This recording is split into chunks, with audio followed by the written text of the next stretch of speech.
Hello everyone, আজকে আপনাদের জন্য আবারও নিয়ে এসেছি একটি নতুন ডায়াগ্রামের মাধ্যমে আপনারা জানতে পারবেন কিভাবে how to make slip ring motor connection diagram তৈরি করা হয়। চলুন দেখে নিই কিভাবে তৈরি করা হয়। MCCB conductor and overload. Conductor হলো ইলেকট্রোম্যাগনেটিক চালিত সুইচ। ওভারলোড অতিরিক্ত বৈদ্যুতিক শক্তির ফলে কোনো জিনিস নষ্ট না হওয়ায় ওভারলোডকে ব্যবহার করা হয়।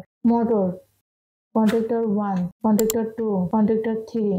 Red first phase positive line এমসিতে কানেকশন দেওয়া হলো। সেকেন্ড ফেজ পজিটিভ লাইন এমসিতে কানেকশন দেওয়া হলো।